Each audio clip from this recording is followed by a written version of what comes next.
ভদ্রলোক বিস্মিতভাবে মাথা নাড়লেন।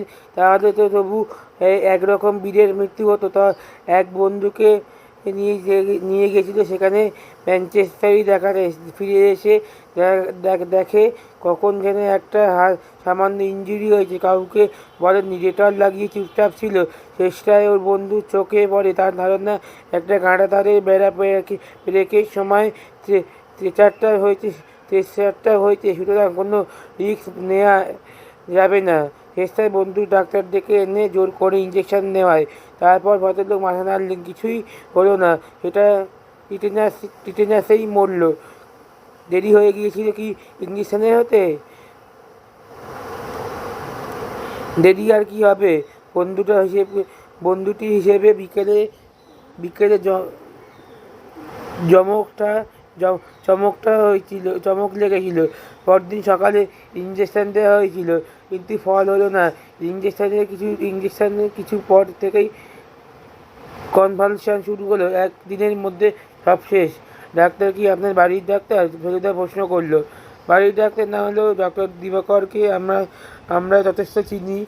ইদানিং প্র্যাকটিসও বেড়েছে খুব। নতুন বাড়ি বোধহয়। ডাক্তার মুখার্জি মারা যাওয়ার পর থেকেই মুখার্জি ছিলেন আমাদের ফ্যামিলি ফিজিশিয়ান। এবার অন্য বাঙালি ভদ্রলোক একটা মন্তব্য করলেন। ডাক্তারের কথা জিজ্ঞাসা করেন কি করে?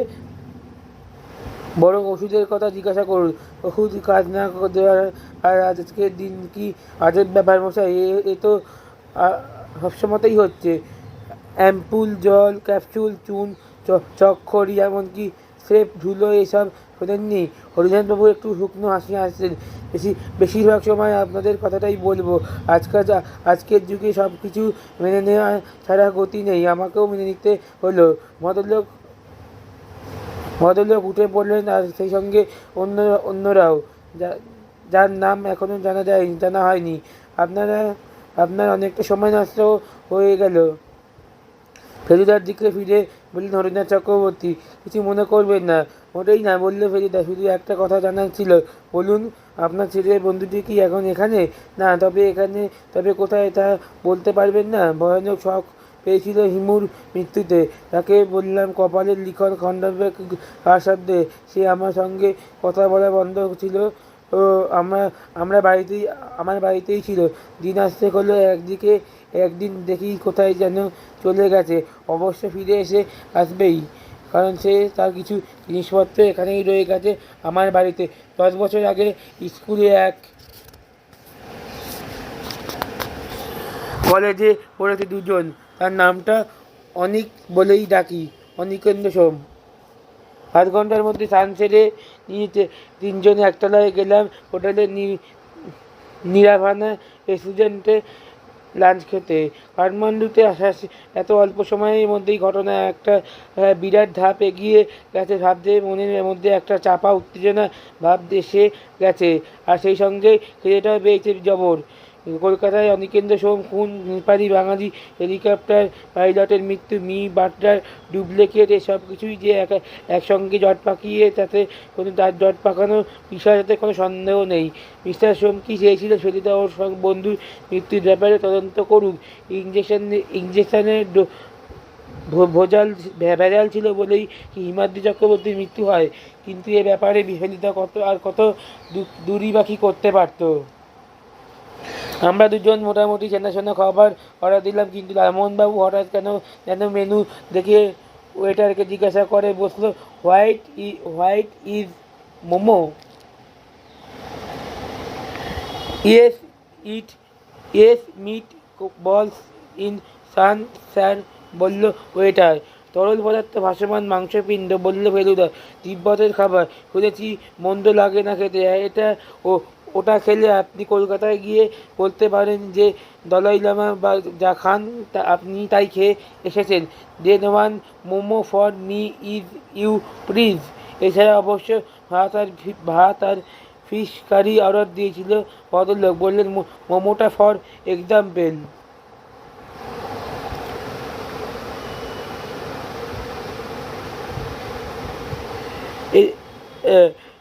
বলল, একটা হালকা সবুজ রঙের কার্ড হাতে নিয়ে রেস্টুরেন্টে ঢুকেছিলেন লালমোহনবাবু। এবার সেটা ফেলুদার দিকে এগিয়ে দিয়ে বললেন, এইটাকে যে ধরিয়ে দিল হাতে হয় হোটেলের কাউন্টার, এর মানে তো কিছু বুঝলেন? আমি তো মশাই হেড আর টেল কিছুই বুঝতে পারলাম না। ক্যাসিনো কথাটা চেনা চেনা লাগছে, কিন্তু back magic, pontoon, roulette, jackpot এগুলো কি? আর আর আর বলছো এই কার্ডের ভ্যালু নাকি $5, তার মানে তো 40 টাকা। ব্যাপারটা কি বলুন তো? আমি লালমোহনবাবুকে বুঝিয়ে দিতে পারলাম, কিন্তু ফেলুদা আরও গুছিয়ে বলতে পারবে বলে ওর ওপর ছেড়ে দিলাম। এখানে একটা বিখ্যাত হোটেল আছে বললে ফেলুদা। নানা রকম জুয়া খেলার ব্যবস্থা আছে সেখানে। জ্যাকপট, পন্টুন, কিনো এসবই এক এক রকমের জুয়ার নাম। আর খেলার জায়গাটা বলে ক্যাসিনো। আমাদের দেশে এ ধরনের পাবলিক গ্যাম্বলিং নিষিদ্ধ, তাই ক্যাসিনো জিনিসটা পাবেন না। এই কার্ডটা নিয়ে ক্যাসিনোতে গিয়ে আপনি $5 পর্যন্ত জুয়া খেলতে পারেন, তিনটে নিজের পকেট থেকে পয়সা না দিয়ে। লেগে পড়বো নাকি না তবেশ? আমারও আপত্তি নেই। নাকের সামনে মূলোর টোপ ঝুলছে, গাধা কি আর না খেয়ে পারে? খেলার জিনিস নিজেকে গর্দভ মনে হতে পারে কি সেটা কিন্তু আগে থেকে বলে দিচ্ছি, বলল ফেলুদা। অবশ্য জ্যাকপটে $1 দিয়ে হাতলে এক টানে $500 পেয়ে গেছে এমনও শোনা যায়। ঠিক হলো, একদিন সন্ধ্যাবেলায় গিয়ে দেখে আসা যাবে ক্যাসিনো ব্যাপারটা। হোটেল থেকেই বার 3 বাস যায় সেখানে, তার জন্য আলাদা পয়সা লাগে না। মোমো খেয়ে লালমোহনবাবু বললেন যে এই পাক প্রণালীটা জেনে নেওয়া দরকার। ওর রান্নার লোক বসন্ত নাকি খুব এক্সপার্ট। উইকে একদিন মোমো খেতে পারলে মশাই 6 মাসের চেহারা এক ধ্যানী ভাব এসে যাবে। রাস্তার কেরানি রাস্তার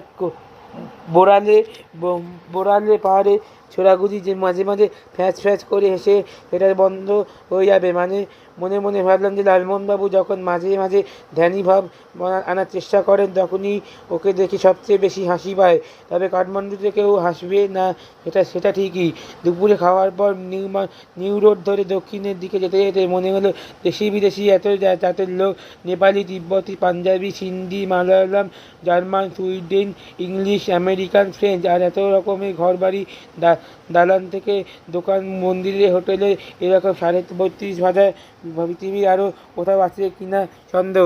ফরিদা বলল, আমরা সেখানেই যাচ্ছি, দরবার স্কোয়ার, যেটাকে বলা যেতে পারে কাঠমান্ডুর নাভ স্টেশন, যেখানে কলকাতায় চৌরঙ্গি, ধর্মতলায় মোড়, সেখানেই নাকি একবারে পুলিশের ঘাঁটি। ওকে একবারে সেখানে যেতে হবে। আমরা ততক্ষণ 4-5টা ঘুরে দেখব। 8 ঘন্টা পরে একটা বাছাই করা জায়গায় আমরা আবার মিট করব। হোটেল থেকে বেরিয়ে খানিকটা গিয়ে একটা চৌমাথায় পড়ল। তারপর থেকে নিউ রোডের নাম নিয়ে গেছে গঙ্গাপথে। তারপরে খানিকটা গিয়ে রাস্তায় চওড়া হয়ে গেছে। একটা হলো বসন্তপুর স্কোয়ার, ডাইনে পুরনো রাজার প্যালেস। সেটাকে ছাড়িয়ে ডাইনে উঠতেই বুঝে গেলাম দরবার স্কোয়ারে এসে গেছি। আরও এমন একটা বিচিত্র জায়গায় আমরা এর আগে কখনো দেখিনি। লালমোহনবাবু বার 3 কোথায় এলাম এই মশাই বলতে ফেলুদা আর থাকতে না পেরে বলল, আপনার প্রশ্নের যে উত্তরটা এক কথাই হয় সেটা আপনার ম্যাপ খুলেই পেতে পারেন। সেটা আপনি নিশ্চয়ই চাচ্ছেন না। তার জন্য যে উত্তর সেটা সোজা গোড়া বাংলা জিনিস নয়। আপাতত আপনাকে অ্যাডভাইস দিচ্ছি, চোখ কান সজাগ রেখে মনোপ্রাণ ভরে দেখে নিন। প্রাচীন শহরের এক চেহারায় আপনি ভারতবর্ষের কোথায় পাবেন না। এক পেতে পারেন কাশ্মীরে দশর সমেত, কিন্তু তার মেজাজে একবারে আলাদা।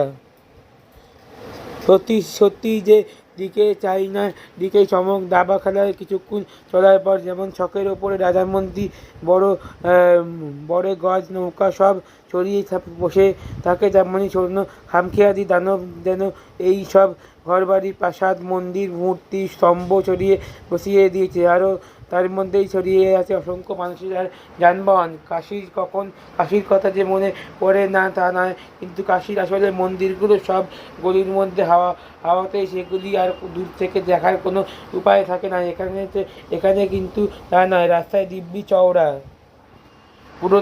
পুরনো প্যালেসের বারান্দায় এসে রাজা দর্শন দিতে বললেন। অনেকখানি খোলা জায়গা রাখা গেছে। ম্যাপ অনুযায়ী একটু এগিয়ে কালভৈরবের মূর্তি। বলল ফেলুদা, ওই মূর্তির সামনে আধ ঘন্টা পর তোদের মিট করছি। ফেলুদা পা চালিয়ে এগিয়ে গেল। নেপালের কাঠের কাজ প্রসিদ্ধ, সেটা আগেই শুনেছিলাম। সেটা যে কেন এখানে এসে বুঝতে পারলাম। পুরনো বাড়িগুলো জানলা, দরজা, বারান্দা, ছাদ সবই কাঠের তৈরি, আর তার কারুকার্য দেখলে মাথা ঘুরে যায়। এখানকার মন্দিরগুলো কাঠের, আর তেমনই মন্দির আর কোথাও দেখিনি। এমনই ভারতবর্ষের ধাঁচের হিন্দু মন্দিরও আছে, কিন্তু আসল হলো যেগুলি গাইড বুকের বলে প্যালেডো, 2 চাল, 3 চাল, 4 চাল মন্দির, চওড়া থেকে ধাপে ধাপে ক্রমে সরু হয়ে উপরের দিকে উঠেছে। তবে দরবারের স্কোয়ারে শুধু ধর্মস্থান নয়, বাজারও বটে। রাস্তার ফুটপাতে, সিঁড়িতে, বারান্দায় সব জায়গায় জিনিস ফেরি হচ্ছে। শাকসবজি, ফলমূল থেকে ঘটি বাটি, জামা কাপড় অবধি। এখানকার নেপালিরা যে টুপি ব্যবহার করে তার মধ্যে বেশ বাহার আছে। এক জায়গায় সেই টুপি বিক্রি হচ্ছে দেখে দুজন সেদিকে এগিয়ে গেলাম। কলকাতা নিউ মার্কেট থেকে জটায়ুর মন এখন কাঠমান্ডুর বাজারে চলে এসেছে, সেটা বুঝতে পারলাম ভদ্রলোককে তার লাল ডায়েরিটা বার করতে দেখে। টুপির শেপ সবই এক, কিন্তু নকশা প্রত্যেকটা আলাদা। আমি নিজে একটা বাছাই করে দর করছি, এমন সময় পিছন থেকে জাপা গলা পেলাম জটায়ুর। তোপসে নামটা কানে আসতেই ঘুরে দেখি ভদ্রলোক কী জানে দেখে ততস্থ হয়ে উঠে গেছেন। ওর দৃষ্টি অনুসরণ করে ডাইনে মুখ ঘোরাতেই দেখলাম হাত পঁচিশের দূরে দাঁড়িয়ে বাটরা বা নকল বাটরা আমাদের দিকে পাশ করে সিগারেট ধরিয়ে হাঁটতে শুরু করলো, ডান দিকে একটা গলি লক্ষ্য করে। তোমার দাদাকে বাঁ হাতে লাইনটা ধরতে দেখেছো কখনো? বাঁ হাতে লাইটার ধরাতে দেখেছো কখনো? না, ইনি ধরালেন দেখেছি। তবে আরও বাঁ পকেটে রাখলেন লাইটারটা। ফলো করবে? আপনাকে দেখেছে লোকটা? মনে তো হয় না। রোগও চেপে গেল। ফেলুদার সঙ্গে অ্যাপয়েন্টমেন্টে আরও 20 মিনিট দেরি। দুজনেই এগিয়ে গেলাম সামনে একটা মন্দিরে। চারপাশে ভিড়, লোকটা হারিয়ে গেছে ভিড়ের মধ্যে। মন্দিরে পেরোতেই আবার দেখতে পেলাম তাকে। সে এবার গলিটার মধ্যে ঢুকেছে। প্রায় 20 হাত তফাৎ থেকে আমরা তাকে অনুসরণ করে চললাম। গলিটার দুদিকে দোকান, ছোট ছোট হোটেল, রেস্তোরাঁ। পাইস শপ কথাটা অনেকেই রেস্টুরেন্টের গায়ে লেখা রয়েছে। কলকাতার পাইস হোটেলে ছিল এককালে বলে জানা যায়। চাপা গলায় মন্তব্য করলেন লালমোহনবাবু, পাইস শপ তো কখনো শুনিনি। আমি বললাম, এই পাই টাকা আনা পাই না, পাই এক রকমের বিলিতি খাবার। একদল হিপি আসতে গলিতে পাঁচমিশালি গন্ধ, তার বেশিরভাগই খাবারের। কয়েক মুহূর্তের জন্য একটা নতুন গন্ধ যোগ হলো যখন হিপের দলটা আমাদের পাশ দিয়ে বেরিয়ে গেল। গাঁজা, ঘাম আর অনেক দিনের না ধোয়া জামা কাপড়ের গন্ধ। এই রে কথাটা লালমোহনবাবু বলে উঠলেন, কারণ লোকটা ডাইনে একটা দোকানের মধ্যে ঢুকে পড়েছে। কী করবো এবার? লোকটা আবার বেরোবে নিশ্চয়ই। অপেক্ষা করবো কি? যদি দেরি হয় হাতে আরও 15 মিনিট সময়। বললাম, চলুন যাই না, ঢুকে দেখি দোকানে। সে তো আমাদের চেনে না, ভয়টা কিসের? ঠিক বলেছ। তিব্বতের হ্যান্ডিক্রাফটসের দোকান, মাঝেরই দোকান। দরজা দিয়ে ঢুকতে সামনে একটা কাউন্টার, তার পাশে ফাঁক দিয়ে দোকানের পিছনের দিকে যাওয়া যায়। পিছনের দরজা, তার আরও একটা পেছনে অন্ধকার ঘর। সেখানে ঘরে হয়তো গিয়ে থাকবেন নকল বাটরা, কারণ আমাদের কোনো যাওয়ার জায়গা নেই। ইয়েস। কাউন্টারের পিছনে দাঁড়িয়ে তিব্বতী মহিলা হাসিমুখে আমাদের দিকে চেয়ে প্রশ্নটা করলো। তার পিছনে একটি মাঝবয়সী তিব্বতী পুরুষ, গালে অসংখ্য বলি রেখা, একটা চোখ একটু ছোট, বেঞ্চিতে বসে আছে। ঝিমঝিম ভাব। আমরা আমরা দোকানে ঢুকে পড়ি, তাই মহিলার প্রশ্নের উত্তর কিছু বলা দরকার, কিছু দেখতে চাইতে হবে যেন কি কিনতে চাই এমন ভাব করে। জিনিসটাই অভাব নেই দোকানের, মুখোশ, তংখা, জপযন্ত্র, আমরা ঘটিবাটি, ফুলদানি মূর্তি, তামার ফুলদানির মূর্তি। I like momo. হঠাৎ কী কারণে যেন বলে বসলেন Lalmohanbabu. Momo we get in Tibetan restaurant, not yes. ইংরাজিতে মোটামুটি ভালোই বলেন মহিলা। নো নো নো বললেন লালমোহনবাবু, মানে I don't want to eat momo. মহিলার ভুরু বিশেষ মহিলার ভুরু বিশেষ না থাকলেও যেটুকু আছে সেটুকুর ওপর দিয়ে চলে গেল। You you like you like momo and you don't want to eat momo. No no মানে নট নাও। এখানে hotel I ate momo. Now I want to মানে নো, হাউ মানে এর কোনো শেষ নেই। অথচ ভদ্রলোক কী বলতে চাইছেন সেটা বেশি বুঝতে পারছি। লালমোহনবাবুকে পিঠে হাত দিয়ে ওকে থামিয়ে দিয়ে বললাম, do you hand is Tibetan cookbook? Thank you বলে বেরিয়ে এলেন দুজনে। হাতে মিনিট আসছেক সময় নকল বার্তা উদ্ধার রহস্যটা হজম করে যে পথে গিয়েছিলাম সেই পথেই ফিরে এসে একজন লোকের কাছ থেকে দুটো নেপালি ক্যাব কিনে সেগুলি মাথায় চাপিয়ে কিছুটা গিয়েই দেখি পৌঁছে গেছে কালভৈরবের মূর্তির সামনে। ব্যাপার কি ভয়ানক মূর্তি! দিনের বেলা দেখেই গা শিউরে ওঠে, আর রাত্রিরে যখন লোক থাকে না তখন তখন দেখলে না জানি কি হবে। এর কাজই কোথাও যেন আবার একটা শ্বেত ভৈরবের মূর্তি আছে, সেটাও কি একসময় এসে দেখা যেতে হবে। ফেলুদা এলে 5 মিনিটের মধ্যেই থানার ফটক মূর্তির ঠিক সামনে। আমরা দুজনেই নকল বার্তার খণ্ডটা বলার জন্য উদ্গ্রীব, কিন্তু ফেলুদা কী বলার আছে এটা জানা দরকার।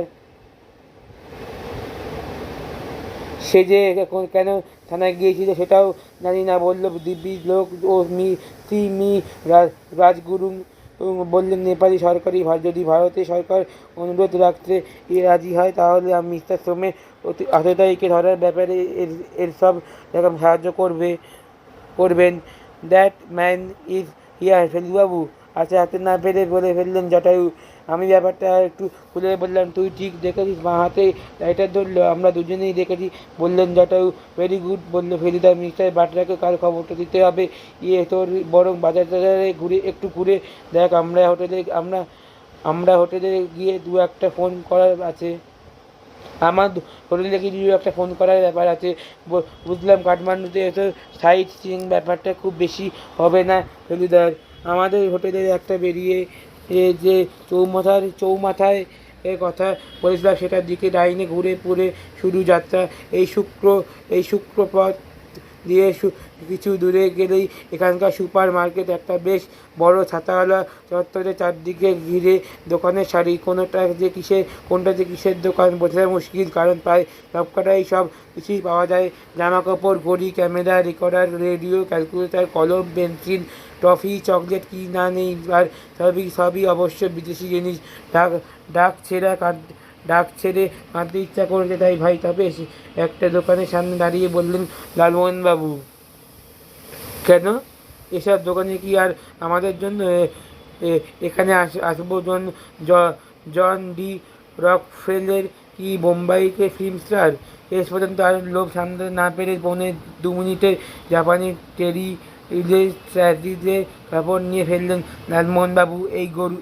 এই গেরুয়া টাইপের রঙটা আমাদের দেশে মানবে ভালো কি বলো তপেশ?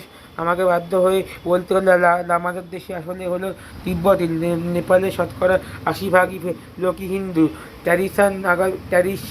ট্যাডি জাউস আগামীকাল বিকেলে 4টে রেডি থাকবে। ট্রায়াল লাগবে না।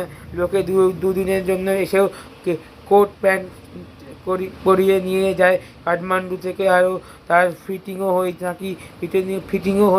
হয় নাকি দিব্যি ভালো। হোটেলে ফিরে এসে দেখি ফেলুদা তার খাটে বসে নোটবুকটা খুলে কী যেন লিখছে। বলল, বস, ডাক্তারকে কল দিয়েছি। ডাক্তার আবার কেন? শরীর খারাপ হলো নাকি তো ফেলুদার? আমরা দুজনে সোফায় বসে ফেলুদার দিকে চেয়ে রইলাম। রহস্য উদ- রহস্যর অপেক্ষায় ফেলুদা আরও 2 মিনিট সময় নিল। তারপর খাতাটা পাশে সরিয়ে রেখে একটা চারমিনার ধরিয়ে বলল, হরিনাথ চক্রবর্তী মশাইয়ের ছেলেকে যে ইঞ্জেকশন দিয়েছিল সেই ডাক্তার দিবাকরকে একটা কল দিয়েছি। ধর্মপথে চার্ট ডিপেন্সারিতে বসেন, তার সঙ্গে একবার কথা বলা দরকার। কিছু পয়সা কষবে, ভিজিট নেবে, তা সে কি হবে, আর কি করা যায়। আমাদের এই তদন্তে ওষুধপত্র একটা বড় ভূমিকা আছে বলে মনে হচ্ছে, রামমোহনবাবু মন্তব্য করলেন। সেই যে সার্জিক্যাল অ্যাক্সিডেন্টের কথা অনির্বন্ধ সোমের নোটবুকে লেখা ছিল, সেটা কি সার্জিক্যাল নয়, লাইসার্জিক অ্যাসিড, এলএসডি। অবশ্য ফেলুদার আবার খাতাটা হাতে তুলে নিয়েছে, তার কপালে ভাঁজ। এলএসডি অক্ষরগুলি আরও একটা মানে হতে পারে, সেটাকে কিছুক্ষণ হলো খেয়াল হয়েছে। এলএসডি লাইফ সেভিং ড্রাগসে, অর্থাৎ যে ড্রাগ বা ওষুধের ওপরে মানুষের মরণ বাঁচনে নির্ভর করে, যেমন টিটেনাস রোধক ইঞ্জেকশন বা পেনিসিলিন, টেরিমাইসিন, টিবি ওষুধ, হার্টের ওষুধ। আমাদের তো মনে হচ্ছে। ফেলুদা আবার খাতার দিকে দেখলো, তারপর বলল, এর বিষয়ে জানা দরকার। কথাটা এই সব ওষুধের বিষয়েই বলা হয়েছে। এবি হচ্ছে অ্যান্টিবডিটিকাস। মিস্টার সোম বোধ হয় কেন নিশ্চয়ই এইসব ড্রাগ সম্বন্ধে অনুসন্ধান করতে চাইছিলেন। Ring app, PCM, DDS, PCM তো প্রদেশচন্দ্র মিশ্র, আর ডিডিসি নিঘাত আমাদের পশ্চিমবঙ্গের সুরকার ডিরেক্টরেট অফ ড্রাগ কন্ট্রোল যে চেস করতে চেয়েছিলেন। আশ্চর্য! লোকটা যেরকম মেথডিক্যালি এগোচ্ছে, তাতে তো মনে হয় যে ও ইচ্ছা করলে আইআইটির প্রফেসরই ছেড়ে গোয়েন্দাগিরিতে নেমে পড়তে পারে। তো আর সিপি নিয়ে যে ব্যাপারটা ছিল, ওটা সিপি হলো Calcutta police. ICP about methods and chores, অর্থাৎ পুলিশকে জিজ্ঞাসা করতে হবে কত রকমভাবে ওষুধ জাল হয়, আর আগে এরকম জালের কেস আর কি ধরা পড়েছে। তাহলে তো খাতায় যা লেখা ছিল তাই সবই কলিং বেল। আমি উঠে গিয়ে দরজা খুললাম। যিনি ঢুকলেন তাকে দেখলে বেশ হকচকিত হয়ে যেতে হয়, কারণ এত ফিটফাট ডাক্তার দেখেছি বলে মনে পড়ে। তার বয়স 60-এর মধ্যে। বিলেতি পোশাকটা নিশ্চয়ই কাঠমান্ডুর সেরা টেলারের দেখা তৈরি। চশমা, সোনার ফ্রেমটা বিলেতি, হাতে সোনার ঘড়িটা নিশ্চয়ই পেসিমেন্টের কাছ থেকে পাওয়া। ফেলুদা খাটে ছিল বলে ভদ্রলোক অনুমান করে নিলেন যে সেই রুগী। আমি খাটের পাশে একটা চেয়ার দিয়ে দিলাম। ফেলুদা উঠে দাঁড়িয়েছিল, এখন খাটেই বসলো। কী ব্যাপার? ভদ্রলোক বাংলা বলবেন আশা করিনি, কারণ দিবাকর পদবীটা হয়তো বাংলা নয়। তারপরে মনে হলো যেখানকার অনেকেই তো কলকাতায় গিয়ে পড়াশোনা করেছে, ইনিও নির্ঘাত মেডিকেল কলেজ থেকে পাশ করা। এই নিন। ফেলুদা বালিশের তলা থেকে একটা খাম বার করে ভদ্রলোককে দিল। ডাক্তার কিঞ্চিৎ হতভম্ব। ওটা কি ফি? আর এটাকে আমার কার্ড মানে ফেলুদার ভিজিটিং কার্ড, যাতে নামের তলায় ওর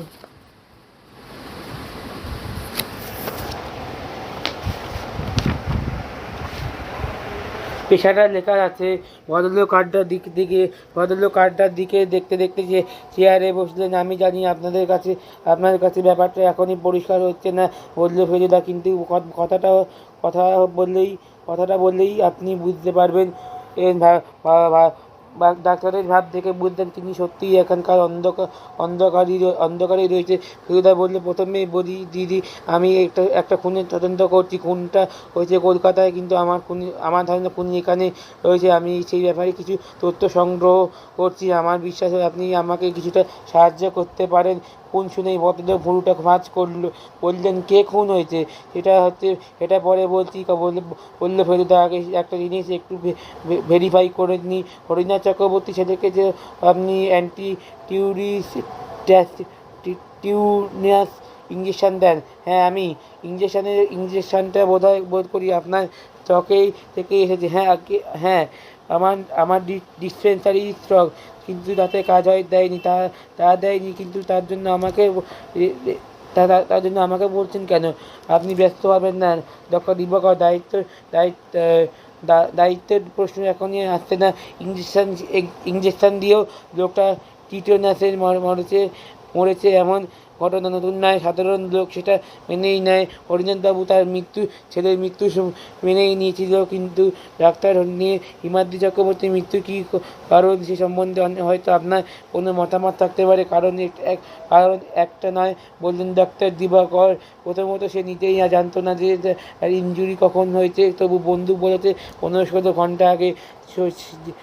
সেটা যদি 16 না হয় 24 হয়, দেন দ্য ইনজেকশন মাইট হ্যান্ড বিন টু লেট। দ্বিতীয়ত সে ছেলে আগে কোনো কালেই প্রাইভেটই নিয়েছে কিনা সেটাও অনেক ঠিক নেওয়া নেই, সেটাও কোনো ঠিক নেই। নেওয়া থাকলে ইঞ্জেকশনের কাজ দেওয়ার সম্ভাবনা বেশি থাকে। ছেলে বলেছে মনে নেই, বাবা বলেছে নিয়েছে।